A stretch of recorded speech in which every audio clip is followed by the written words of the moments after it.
For most travelers to Malaysia, its city of Malacca remains an ancient fascination.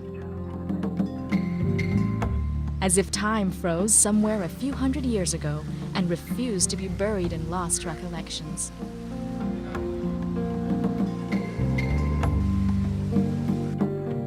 A small and humble fishing port tells the story of how it became the center for trade in the prime of its history. Both Westerners and Eastern people still make the trip to Melaka, not so much for spice trading anymore, but for the many things to do and see, which make it a listed tourist spot.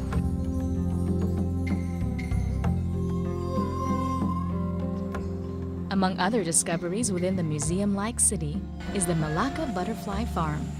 You find it in Air Karo, 15 kilometers east of Malacca town. A place that is host to some of the best hotels, golf courses, a recreational forest, a zoo, crocodile farm, aquarium, mini Malaysia, plus a butterfly and reptile farm.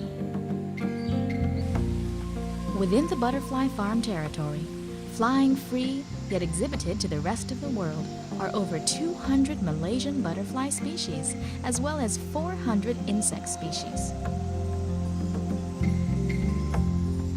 It certainly is a beautiful sight as the graceful winged creatures flutter all around you. Many myths still fly about these mysterious creatures that transform from a lowly caterpillar to a soaring butterfly in the process of metamorphosis. They are often taken to be symbolic of the human soul in flight, after death or rebirth, or as Chinese and Japanese cultures imply in their art and manuscripts, butterflies are symbols of joy and lasting happiness. Another point of view shows us that the butterfly is one creature on Earth that learns independence from an early start. Unlike other insects and animals who may be nurtured by their mother until they reach full adulthood, the butterfly must struggle as a lonely, lowly ground crawler, pass through a dark stage of self-enclosure, and then make its brave and death-defying escape to freedom and a waiting sky.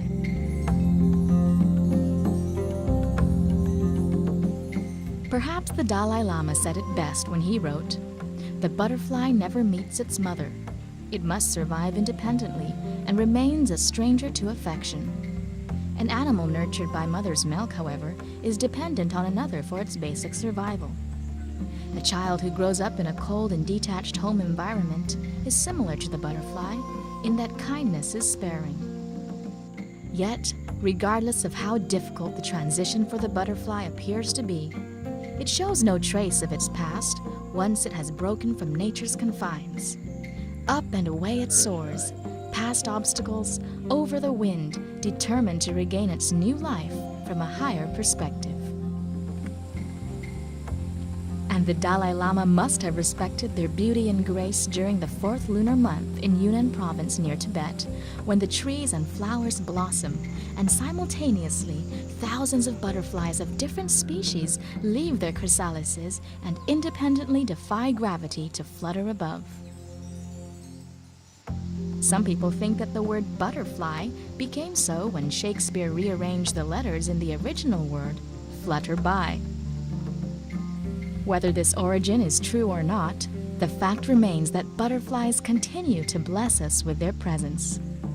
They are symbolic of life and freedom, however short-lived. For truly, for us humans, freedom is a state of mind rather than position of body. To study and preserve the life of these butterflies, the farm has also set up a laboratory, pioneering this science in Southeast Asia.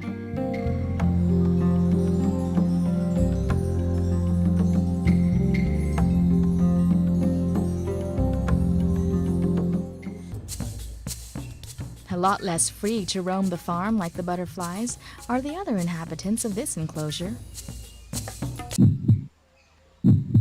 The reptiles.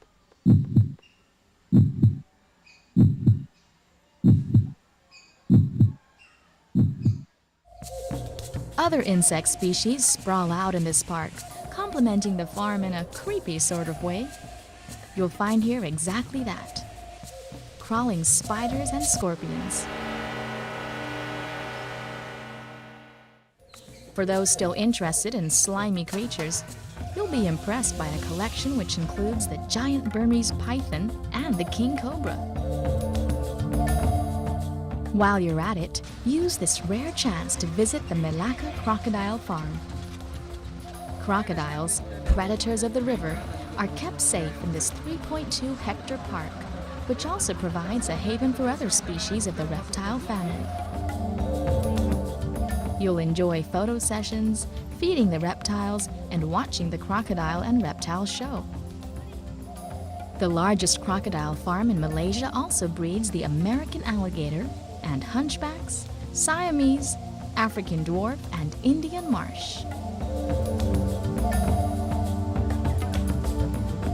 Where it is necessary to produce a homey feel for these scaly creatures, the farm has been landscaped to cater to their natural environment and provide them with as comfortable a life as possible. A walk through this reptile land might raise the question of how the term crocodile tears originated.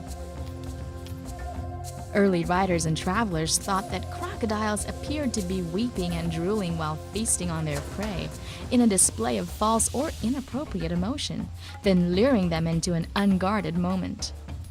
But the truth is that crocodiles can't cry, for the simple fact that they do not employ tear ducts. Obviously, a creature who spends so much leisure time in the water doesn't need to moisten his eyes with tears. In the case of that being a necessity, however, crocs are able to produce a moisturizing secretion to soothe their eyelids, a product of the lacrimal glands. It cleans and lubricates their eyes, as well as keeping out unwanted bacteria. Nowadays, we use the term crocodile tears to describe a person whose weeping is insincere or just in an act of trying to acquire sympathy. Perhaps the butterfly and crocodile farms in Malacca are where you'll renew your appreciation for the animal kingdom. So while one can travel the wild in endless search of the animals that inhabit those parts, one can also enjoy much more sightseeing in a day. Where? In places like the butterfly and crocodile farm in Malacca, the insects and animals remind us that natural beauty and its discovery is really only an arm's length away.